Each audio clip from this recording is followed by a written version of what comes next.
Hi everyone, welcome to another video.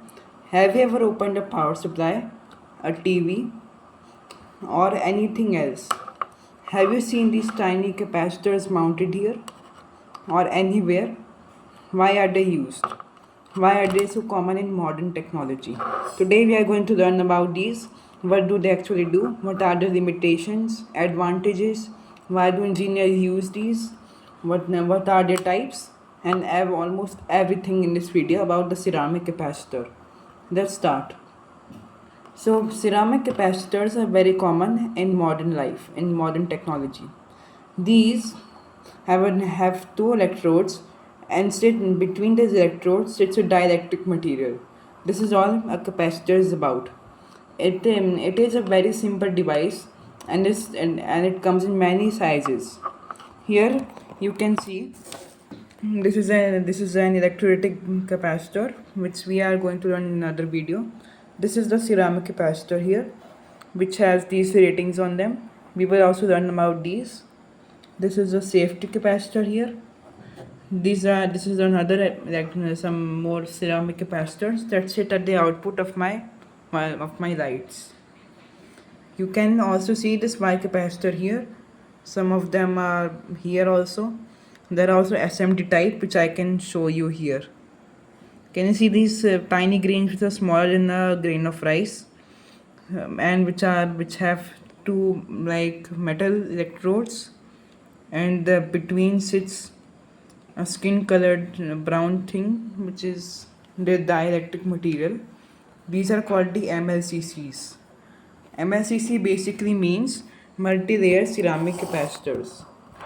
These capacitors have hundreds of of ceramic layers inside them. These capacitors are very common, and our phones and other electronics consist almost hundreds of them. Why are they so common? Why are they used almost everywhere? Why do engineers use them? Let's talk about it. See, ceramic capacitors are very budget friendly and help a lot. These can come in various voltages, different capacitances, and different ratings. These capacitors have a lot of advantages. They are non-polarized, meaning you can connect these in either direction. They can also be used on AC, just like on my filter here, my charger filter here, and they are of many types, like the MLCC I showed you. The MLCC is also non-polarized. All of the ceramic capacitors are non-polarized and they are very good, meaning they have very high quality, they are maintenance free, and ceramic is very budget friendly. These capacitors can last year without their material drying or breaking apart. And these can also work in high temperature conditions exceeding 60 degrees for a long time. This is my supply which has been working for a few years continuously without breaking, without getting some break or anything. This supply has served me since years and it has been a very good supply.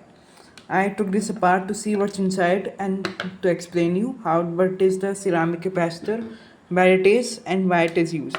See, ceramic capacitors can also be used in high frequency filtering that comes from the transformer. You can also see these two ones these three that are in blue and below the transformer. These also filter out the noise that the transformer creates. They filter out the noise and it is very good and they are very helpful. See, these capacitors are from 50 volts to a few kilovolts, like 20 kilovolts or even more. And the electrolytic capacitors can't handle such voltage without an explosion or any craziness. These are very good. I also like these a lot. They are very cheap and they are very easy to use. So let's learn about their ratings, how to calculate them. Alright, so let's start with the basics. See, this is a capacitor. Imagine there's 104 written on it. See, okay, this is 10, and meaning that these are the two digits that are 10, and this is the 4, then third digit is 4, meaning 4 zeros at the back. So it will be 100,000 picofarads equals to 100 nanofarads. This damn pen is right. I've got a new pen now.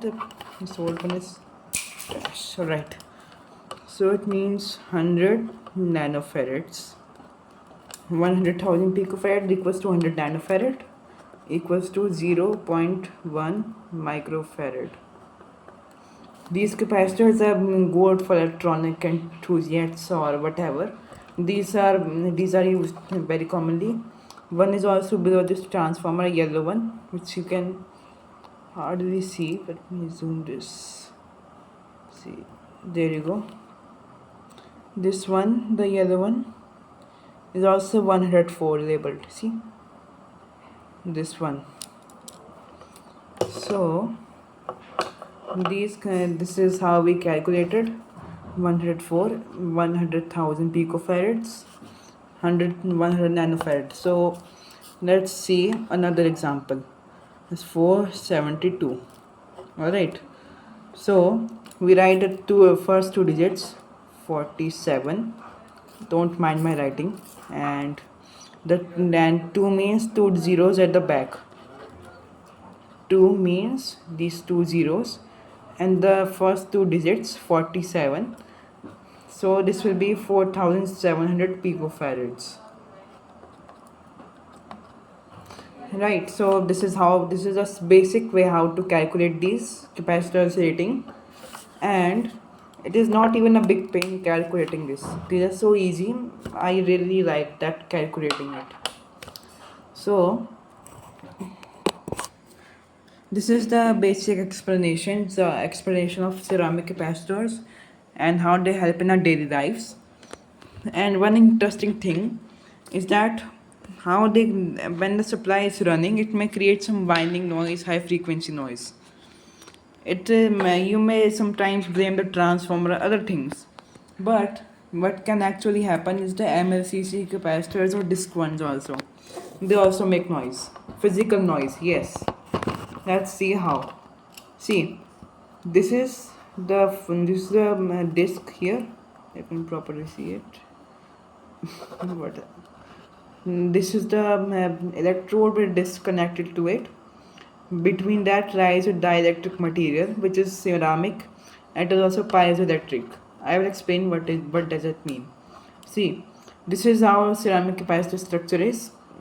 I don't draw that good. Let me show you the symbol of it. This is the capacitor symbol. These two are the electrodes here. None of them are big and small, meaning it is non-polarized. And here lies the dielectric material. The dielectric material is a type of ceramic which is piezoelectric. It is a ceramic that changes its shape by a nanometer or a few, or even micrometers when a voltage is applied to it. These supplies also change their polarity tens of thousands to millions of times per second in other types of charges. So due to this, the ceramic capacitors continuously expand and contract, resulting in physical movement, and the PCB vibrates. As the PCB vibrates, it then amplifies noise, and then it can be heard It can be heard from a distance. But sometimes it can also be a transformer. Even though its core feels rock hard, it can still vibrate a bit. The windings inside can also make noise. So this is the sign of the ceramic capacitor, and it is non-polarized. To make easier to learn, imagine you are applying a voltage to it. Nothing happens, and it gets charged. And even if you apply a different voltage, like minus or plus, like this, nothing happens because they're non-polarized. Nothing happens to them. And a ceramic capacitor, non-polarized one, blocks DC, meaning when DC flows through it, it gets charged and the current gets stopped. But when the current is alternating, like a sine wave here, the current lets it pass through because the voltage is changing. The capacitor also receives a changing voltage, so it gets charged to a different different polarity like this. It keeps on changing, and the cycle continues.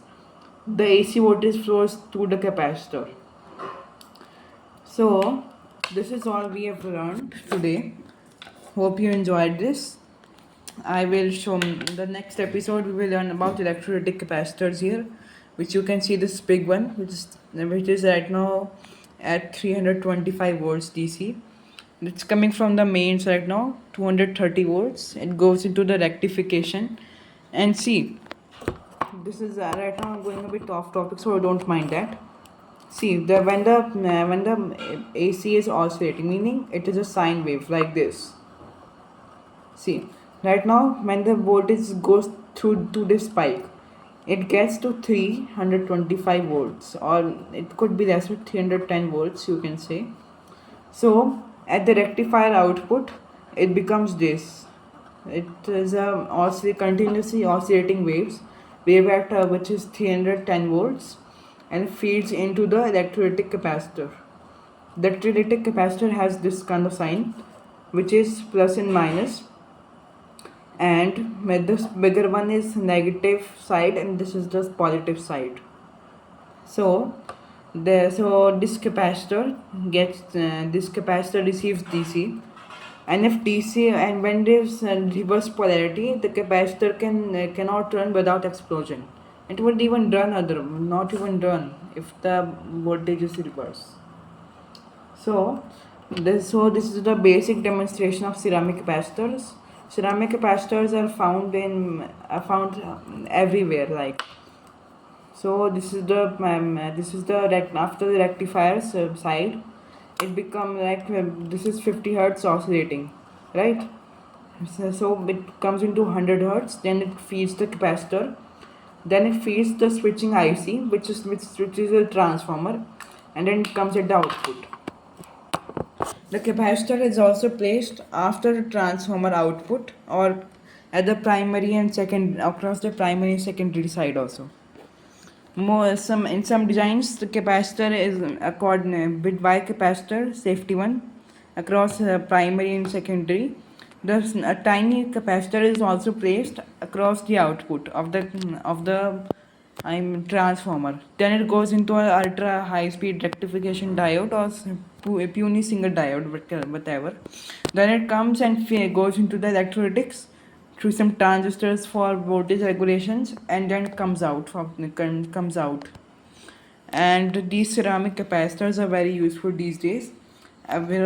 These are used everywhere. If you will open a phone charger, a TV motherboard like this charger, mosquito racket, whatever, you will always find one or two ceramic capacitors in there.